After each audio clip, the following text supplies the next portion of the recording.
Assalamualaikum warahmatullahi wabarakatuh. Balik lagi bersama saya Maya Anggela di beritabanjarmasin.com. Kali ini kita kedatangan tamu spesial nih, Bapak, salah satu dosen sejarah di universitas yang ada di Banjarmasin ya Pak ya? Benar. Silahkan Bapak perkenalkan diri dan latar belakangnya mungkin.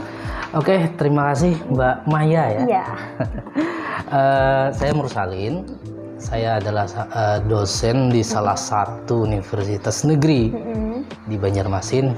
Ya, istilahnya dosen di kampus keagamaan ya. Iya. Nggak boleh sebut merek ini. Keseharian saya ini ngajar karena saya seorang pendidik gitu ya. Kemudian meneliti, ya tentunya terkait dengan sejarah dan juga pendidikan sejarah. Oh ya, kebetulan fokus saya ini adalah sejarah kebudayaan. Sejarah kebudayaan. Sejarah kebudayaan karena dari S1 itu di pendidikan sejarah saya sangat-sangat fokus ke bidang sejarah kebudayaan. Begitu juga di S2, ketika S2 saya mengambil jurusan pendidikan IPS, tapi tetap concernnya itu ke Kebudayaan. sejarah kebudayaan. Lagi-lagi ketika dapat kerjaan di kampus menjadi dosen, saya juga mengajar sejarah peradaban dan sejarah kebudayaan Islam gitu. Iya. Saya rasa begitu perkenalan singkatnya. Gitu. Terima kasih juga kita ucapkan sebelumnya Bapak sudah mau hadir ke beritabanjarmasin.com. Iya, siap. Jadi teman-teman, hari ini kita akan membahas sejarah tentang buaya gaib nih. Tapi untuk biar lebih nyaman kita bercerita, kita kayaknya pakai bahasa Banjar aja ya Pak ya? Boleh. Iya, biar teman-teman yang nonton juga merasakan nih gimana sih perasaannya waktu bercerita tentang buaya gaib ini. Buaya gaib ini Pak lah sekarang sampai sekarang masih ada, masih beredar di masyarakat, kepercayaan masyarakat. Masih di masyarakat ini masih menganut kepercayaan yang seperti itu. Ya buktinya aja ketika aku beli kampung ke daerah Tanjung, masih banyak orang nang istilahnya itu mandi betatai. Karena kan biasanya kalau orang di Tanjung itu kalau mandi betatai itu harus keturunan nang beisi buaya. Nah, artinya di sini hal tersebut mampu mengindikasikan bahwasanya ya orang-orang sekarang masih mempercayai hadirnya buaya gaib itu. Nah, dan kedua, setiap ada acara besar atau hari-hari besar Islam, kan biasanya kalau hari-hari besar ya itu ba'aruhan. Kalau bahasa kita apa itu ba'aruhan. Aruhan tuh Pak? Bersalamatan, makan-makan besar kayak bemaulitan kah, pangantinan kah, dan lain sebagainya. Pokoknya acara makan-makan besar itu mesti harus melakukan ritual melabuh. Oh ya, ritual melabuh ini sudah masuk kategori cagar budaya tak benda. Warisan budaya tak benda. Yang baru saja diresmikan oleh BPNB ya, Balai Pelestarian Nilai Budaya yang ada di Kalimantan Barat. Luar biasa gitu. malah langsung masuk. Langsung masuk ya, tapi perjuangannya kayaknya sudah lama. Ya. Kalau bahasanya ini menyanggar buaya katanya. Ya, yang mana menyanggar ini peninggalan dari saya nggak nyebut Hindu ya, tapi yang ada di tanah Banjar sejak dulu itu adalah agama Kalacakra dan Siwaitis yang merupakan gabungan antara Hindu dan Buddha. Gitu. Di Kalsel sendiri kan masih banyak nih yang percaya tentang buaya gaib. Khususnya di daerah mana aja sih Pak yang masih? Yang paling kental ya. Yang paling kental itu ada di daerah Kalua sekarang. Kadang menurut kemungkinan juga di daerah Queen sekarang. Saya pernah mendapati orang melakukan ritual malabuh di daerah Queen. Kalau di Kalua sih itu bukan kada ditakun lagi gitu bahwa di sana ya hampir setiap tahun, setiap bulan ada orang melakukan ritual malabuh atau upacara menyanggar buaya tadi yang masuk warisan budaya tak benda. Itu biasanya sama-sama kah Pak? Atau enggak, perorangan. Yang mana yang berisi gaduhan buaya. Di sini saya konteksnya ada dua lah.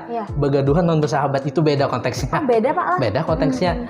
Yang mana yang berisi buaya, nah konteksnya berisi itu mesti melakukan ritual malabuh atau menyanggar buaya tadi. Gitu. Serangan Pak orang bisa begaduhan buaya ini itu dapat keturunan dari keluarganya kah atau dapat dari mana nih? Tergantung. Nah, ini kan karena saya menggarap sendiri ke lapangan nih kan. Ada dua cara mendapatkannya. Pertama ya seperti kayak Mbak Maya tadi katakan ya berasal dari keturunan. diturunkan dari Datu turun ke Nini, Nini turun ke Mama turun misalnya ke anak. Tapi yang biasanya saya temukan sih meloncat gitu. Meloncat. Nah, dari Datu itu langsung ke Abah atau Mama. Dari Mama turun ke cucunya lagi gitu. Meloncat satu generasi. Itu yang saya temukan yang biasanya ya. Tapi ada juga yang meminta langsung dengan yang ahli, kita sebut yang ahli ini kalau berdasarkan data di lapangan yang saya dapat kepada Datu Abi atau keturunan Datu Abi yang ada di daerah Sungai Rukam. Boleh Pak mungkin jelaskan Datu Abi ini siapa sih sebenarnya? Datu Abi ini kalau menurut tutur lisan orang-orang di Banu Lawas adalah salah satu dari 3 serangkai orang sakti. Ya boleh orang sana menyebutnya wali ya, wali Allah. Kalau dari sumber sejarah itu bisa dikatakan adalah orang-orang Dayak Maanyan pertama masuk Islam.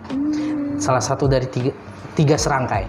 3 serangkai itu ada Datu Kartamina, Datu Abi, sama Datu Ja'far. Nah, Datu Abi ini mempunyai kekuatan yaitu mampu menguasai seluruh buaya yang ada di Sungai Tabalong. Begitu juga dengan Datu Kartamina. Begitu juga dengan Datu Ja'far. Nah, kalau berdasarkan info yang saya dapat di lapangan, Datu Abi ini punya kalau istilah bahasa Banjarnya itu balanai. Berisi balanai itu apa ya? Tempayan. Iya, tempayan. Nah, lain gumbang. Tempayan atau balanai gitu. Nah, di balanai yang dimiliki Datu Abi ini, aku pernah melihat bendanya nih. Biasa aja sebenarnya. Masih ada. Aku kebetulan waktu itu pas penggarapan tesis, data tesis, aku ke rumah keturunannya. Di sana ada payung, ada kain kuning, ada balanai yang tadi. Dan balanainya itu disebut balanai laki. Kenapa Pak? Ya mungkin balanai itu awalnya dari buaya. Buayanya jenis kelaminnya laki. Ada satu balanai yang istilahnya itu begitu dikeramatkan. Nah, aku menduga itu adalah balanai lakinya. Sedangkan balanai bininya itu ada di Masjid Pusaka Banu Lawas. Terpisah Pak? Terpisah.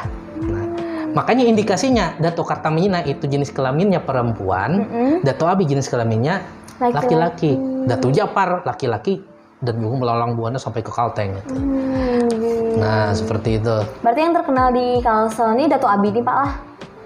Datu Abi dan Datu Kartamina. Kenapa seperti itu? Karena di cerita rakyat 2 itu yang disebut. Sedang Datu Ja'far kurang karena beliau eksodus ke daerah lain. Kalimantan sekarang daerah Kalimantan Tengah. Daerah apa? Lupa kalau nggak salah ya. Batanjung. Nah, ke sana. Terus Pak, orang yang mendapatkan keturunan nih, apakah buayanya yang memilih, aku selanjutnya nih kalau ikan ini kereda jangan menyambat si pemiliknya, aku hendak ke anak kambing ini atau ke cucu kambing ini, ataukah yang pemiliknya nih yang memilihkan, kayaknya lah kalau aku kereda yang mengurus ikan nih anakku yang ini atau cucuku yang ini ya? Kalau berdasar, ini lagi-lagi lah, karena saya meneliti ya, maka saya berbicara berdasarkan data ya, bukan berdasarkan apa yang kurasakan gitu. Jadi kalau berdasarkan data yang saya dapatkan di lapangan, yang milih itu buayanya itu sendiri. Buayanya? Medianya itu ada objek yang kerasukan, lalu si kerasukan itu berpander nih, bahwasanya aku hendak minta gaduh ikan. Nah, misalnya, atau lewat mimpi. Pernah aku temui orang di lapangan yang menyebutkan pewarisan dari buaya gaib itu melalui mimpi. Dimimpi kai-kai baju putih dan mengaku aku nih Datu Ikam. Aku nih Datu Ikam, tolong geduhi akan aku. Bila Ikam mengeduhi akan aku menjaga ibu nih kamu. Nah, atau mungkin kalau yang dalam konteks tukang tambah lah, tolong geduhi aku membantu Ikam menolongi orang gesan bata tambah. Nah, karena dalam tesis yang saya tulis ya, itu ada tiga jenis orang yang saya wawancarai. Pertama tukang tambak. Tukang tambak ini kalau di penelitian saya itu semuanya memiliki buaya kuning. Buaya gaib.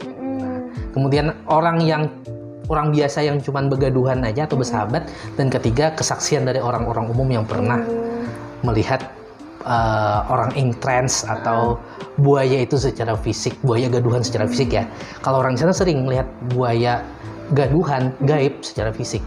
Oh, masih bisa dilihat? Masih bisa dilihat. Teman saya, teman kawan satu angkatan sebangku malah.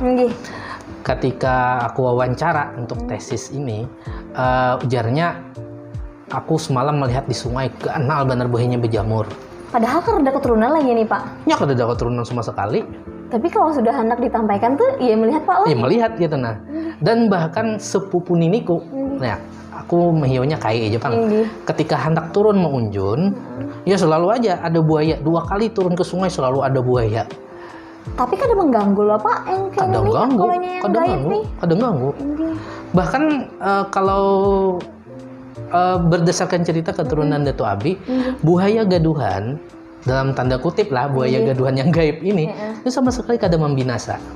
Nah, yang membinasa, yang mengganggu, yang membahayakan manusia itu adalah buaya liar. Bukan buaya darat. Bukan buaya darat lah. Jadi Pak, kalau bisa dibilang lah, buaya ini melindungi pemiliknya. Itu kalau dia berada di air aja kah atau berada di darat pun dia bisa melindungi nih si pemiliknya. Baik di air, di darat dan di udara. Tidak elemen. Kalau konteks sekarang kan orang sering bepergian lewat pesawat juga melindungi lewat udara. Nah, tapi berdasarkan cerita dari narasumber, buaya tersebut sering melindungi ketika orang pada zaman dulu karena kada ada apa istilahnya transportasi darat ya. Itu melindungi di air. Ini pernah nih pamanku mengambil lupah mengatam di Marabahan dari keluar. Ada 12 orang di kapal. Akhirnya kapal itu sewaktu-waktu di Sungai Nagara terbalik. Kecelakaan terbalik gitu kan? Kecelakaan terbalik gitu nah. Entah itu tahan batang atau apa terbalik. Ya banyak sih ada beberapa orang yang lamas dan mati. Tapi anehnya 5 orang diantaranya kan ada orang keluar. Semuanya selamat. Yang dari keluarnya semuanya selamat? Iya. Karena Pak, karena buahnya itu merasa ada semacam batang licin menuntun buahnya sampai ke tepian, semacam ada kayu tuh nah. Berarti buahnya merasa di tengah banyu ini ada batang yang mulah buahnya kada tenggelam Pak? Iya, dan belakangan disadari kayaknya buaya dan bersisik. Jadi buahnya ini selamat gara-gara buaya itu tadi. Karena orang Kelua pada zaman dulu kan mobilitas orang Kelua ini tinggi ya. Salah satu pedagang ulung selain pedagang Nagara dan Alabio nih. Pedagang Kelua juga mobilitasnya tinggi bahkan sampai ke Malaysia lah. Karena mobilitasnya tinggi, resiko terbalik atau kada selamat di perjalanan melalui banyu itu tinggi. Makanya harus punya perlindungan ekstra selain usaha secara empirik gitu kan. Usaha secara empirik juga usaha secara spiritual, yaitu meminta bantuan Dato Abi supaya diselamatkan di perjalanan. Ya syaratnya sebutin aja diberikan Dato Abi pada waktu itu bilah kurikapi simpani aja kan. Kurikapi biasa? Kurikapi biasa. Atau harus dapat dari kayak abinya Pak? Harus dapat dari Dato Abi. Atau dan keturunannya kalau inilah. Dapat bilah kurikap itu atau bilah lidi kah? Pokoknya ada syarat dari Sidin dan keluarga Sidin itu dibawa simpan ke Senjimat. Insya Allah selamat. Jadi bilah kurikap ini ada kaitannya dengan si buaya Sidin tadi? Ya buaya Sidin tadi. Bahkan juga ada informan yang mengatakan ada kan pertandingan bola antar kampung. Kan pertandingan bola antar kampung ini kan rentan perkelahian nih. Nah ya Allah. Jadi demi keselamatan supaya istilahnya taguh dihantam kan rencana beku hantam loh. Nah supaya tahan banting, supaya batis ini karas kayak ulin nih, supaya gancang menyipak, itu tadi harus membawa sasarat dari Dato Abi. Nah itu tadi. Nah Pak, kan buahnya ini begaduhan buaya. Otomatis tadi yang melabuh tadi memberi makan yang melabuh tadi Pak lah. Untuk melabuh itu serongan, kalau kita lambat nih memberi buahnya makan, apakah buahnya ini bisa mengganggu anak keturunan kita atau malah biasa aja nih? Bisa. Ya mungkin lah buaya ini diidentikan berdasarkan kepercayaan orang-orang sana itu seperti manusia. Kalau lambat ya kelaparan. Kalau kelaparan ini pasti ada alarmnya nih. Alarmnya itu sakit. Kalau bahasa orang sana bepingit. Nah, sakit entah itu sakit demam, entah itu kerasukan atau cuman sakit kepala. Cuman sakit kepalanya ada biasa. Sakit kepala, kemudian harus hendak mandi ke sungai ya. Cirinya lah. Cirinya gitu. Apabila awak demam, sakit kepala, orang hendak mandi ke sungai, atau batis dingin subalah. Beres dah. Nah, ujar nang pernah mengalami hal nang kayak gitu. Berarti gitu, tuh ini minta beri makan. Minta beri makan nih. Lambat kah beri makan ya orang nih? Mesti datu belum diberi makan nih ya. Ini pernah nih salah satu dang sanak niniku kebetulan sudah domisili di Banjarmasin, pedagang beras, sudah lawas sebenarnya kada diberi makan. Sidinnya ini kena penyakit yang mirip-mirip dengan stroke. Sakit batis bekisut kada kau berjalan. Nah, ternyata ditambahi dokter dibawa ke rumah sakit nih, kada mempan. Kada ada penyakitnya jar dokter. Padahal sidin merasa sakit gitu nah. Ditambahi lawan tetangga kampung istilahnya nih. Tetangga lawan orang hawas. Ternyata ada pada tuan nang kada ingat diberi makan nih. Lalu betakun lawan keluarga nang di Tanjung. Caranya kayak Pak, karena sama sekali kada pernah. Nah, caranya dipadahkan keluarganya di kampung. Pisang, hintalo, lakatan, bacakan doa selamat, labuh. Ampih. Melabuh tuh langsung ampih sih Din, habis melabuh tuh. Habis melabuh itu sekitar 2 harian ampih. Berarti mulai pedatuannya kada ingat diberi makan. Kenapa bisa saya yakin itu aku mengatakan karena aku seorang menyaksikan gitu lah. Bisa disaksikan. Bisa disaksikan. Ya mungkin kalau dalam ilmiah ini mungkin terkait dengan aspek psikologis lah. Nah, ada kelegaan setelah perasaan berhutang gitu, perasaan bersalah dan pada Tuhan, kemudian diberi makan ada lega, lalu ya secara alam bawah sadar inya terpengaruh hal itu lalu sembuh mungkin gitu lah. Nah, yang penasaran Pak cara memakani ini kan melabuh biasanya tuh tangan masuk lah Pak. Ini tuh buayanya langsung menyambut kah atau sesaratnya aja kah atau kayak Pak? Cara memberi makaninya, cara melabuhnya ini mungkin kujelaskan dari awal dulu lah. Biasanya yang disediakan itu lakatan, pisang talas haruslah. Jangan pisang manurun atau pisang moli, jangan. Harus pisang talas. Kemudian hintalo. Lakatan, hintalo, pisang talas. Kemudian lakatannya tentu saja sudah ditanak. Nah, beras lakatan ditampa-tampa, hintalo, pisang. Nah, kemudian itu dibacakan doa selamat. Nah, lalu kemudian kita ke sungai, nah tapak-tapak banyu nih, kita manggil ngaran. Jadi buaya gaib itu masing-masing punya ngaran. Punya ngaran. Sesuai dengan yang ingunya serangan ini. Iya. Tergantung namanya siapa dipanggil. Oh Dato si Anu. Nah ini ulun anak buah sambian datang memberi makan pian berkat la ilaha illallah Muhammad Rasulullah. Nah kemudian makanan tadi itu dicelupkan ke banyu tanpa piring lah, tapi pakai daun pisang. Diletakkan ke banyu tangan sebelah sampai siku sampai siku, udah lepas saja. Sebagian orang ada yang merasa kalau misalnya dingin, pada biasanya kayak banyu es nih. Kan kalau banyu sungai kada dingin benar juga nih. Kalau dingin kayak banyu es itu tandanya ujar sidin itu diterima. Sudah disambut. Ya hakikatnya kenapa harus dimasukkan ke banyu itu kita menyuapi dengan sopan. Nah seperti itu. Nah yang ada jual penasaran Pak Ai, kan kemarin ada berita viral nih tentang punya kembaran buaya, gadis kembaran buaya itu di Sulawesi. Apakah kita di Kalsel ini ada juga yang basic kembaran buaya gitu Pak? Pernah ada, aku pernah diceritakan tapi kada ku buat dalam tesis. Tapi aku pernah diceritakan kawanku bahwasanya inya punya acil, bisi acil. Dilahirkan dengan cara kada biasa. Nah, kalau manusia biasa kan lahir udah, tapi berdasarkan pengamatan dari orang yang kada kasat mata, orang yang bisa penglihatan goib ya. Waktu itu si bidan ya, kan bidan kampung itu punya penglihatan kayak gitu kan. Dilihat bidan kampung ini kada biasa, pasti ada kembaran yang lain. Ya, kembaran yang lain itu adalah buaya. Sampai sekarang karena si acil kawan gue itu lahirnya kayak gitu, punya kemampuan menambahi orang gitu. Ada sangkut pautnya dengan tukang tambak itu. Ada sangkut pautnya dibantu oleh kembarannya itu. Entah itu marias pengantin kah, entah itu menggani orang melahirkan kah, atau mengobati penyakit tertentu, membawa buaya gaib. Orang misalnya pada tambah sang gugut, tahu sang gugut? Apa Pak? Tahu Pak. Apa Yula istilahnya punya darah beku ketika menstruasi, darah beku. Apa itu istilahnya? Menstruasi yang nyeri. Nyeri benar. Iya, Nah itu sang gugut kalau bahasa kami di sana.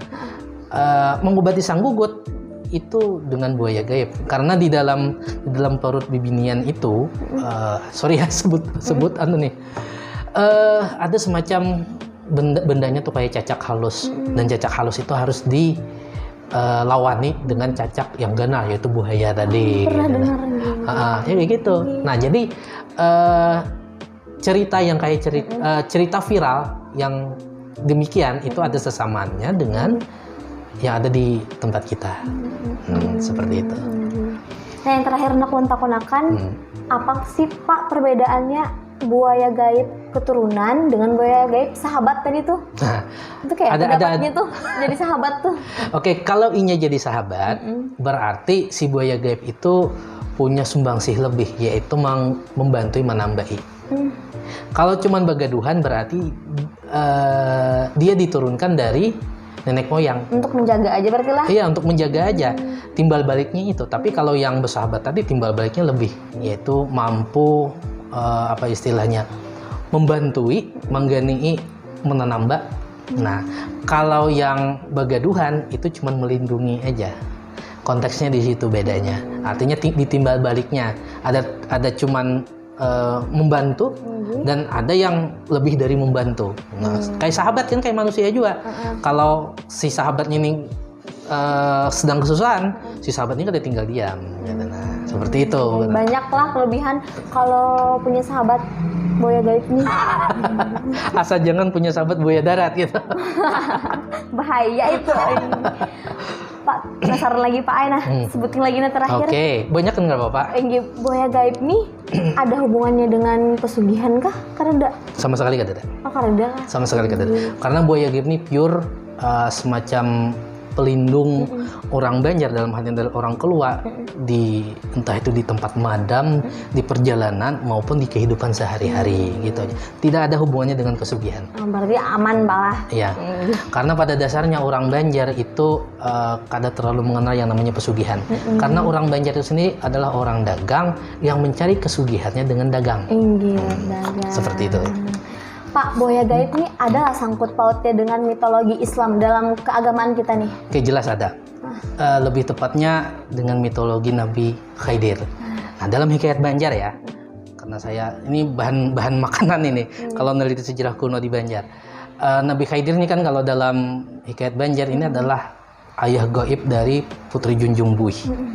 Putri Junjung Buih ini kan lahirnya kalau berdasarkan cerita hikayat Banjar, ini bulat bulaling, kayak semangka, tanpa tangan, tanpa kaki, tanpa kepala.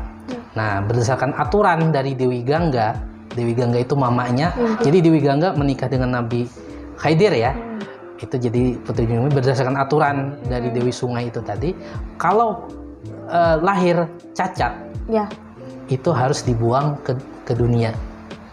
Nah, jadi Junjung Buih tadi, di mana hubungannya dengan buaya gaib? Bahwasanya ketika si Junjung Buih itu lahir ke dunia, dibuang ke dunia maksud saya, itu diantar oleh 7 ekor buaya. Dikawalnya. Dan buaya itu diperintahkan oleh Nabi Khidir. Dan dalam mitologi Islam itu sendiri, Nabi Khidir itu adalah nabi penjaga air. Jadi sangkut pautnya. Sangkut pautnya di situ, nabi penjaga air, gitu ya. Makanya segala sesuatu yang ada di air, baik itu di lautan maupun di sungai, semuanya itu adalah sahabat dari Nabi Khidir. Makanya dalam salah satu mantra yang saya temukan ketika penggalian data di lapangan, ketika orang mau melakukan ritual melabuh itu harus izin dengan Nabi Khidir, bahwasanya aku hendak memberi makani anak buah sampian yang ada di sungai ini. Nah, seperti itu. Itu kaitannya Pak dengan mitologi Islam. Iya, setidaknya ini menandakan bahwasanya adanya akulturasi antara budaya Islam, budaya Dayak Manyan, dan budaya Jawa. Budaya Jawa itu kita wakili dengan kehadiran Dewi Gangga di situ. Budaya Islam dengan Nabi Khidir, dan budaya Dayak Manyan yaitu dengan Putri Junjung Buih tadi. Putri Junjung Buih kalau menurut klaim orang-orang di daerah Pujung, di daerah Tabalong, itu adalah anak dari kepala suku orang-orang Manyan di sana. Seperti itu. Artinya di sini ada perpaduan kebudayaan yang sangat harmonis dalam kepercayaan terhadap buaya gaib ini. Gitu. Baik, teman-teman Berita Banjarmasin, itu tadi cerita tentang buaya gaib yang beredar di kalangan masyarakat Banjarmasin. Semoga cerita tadi bisa menginspirasi teman-teman semua dan menambah pengetahuan teman-teman semua. Sampai jumpa di berikutnya.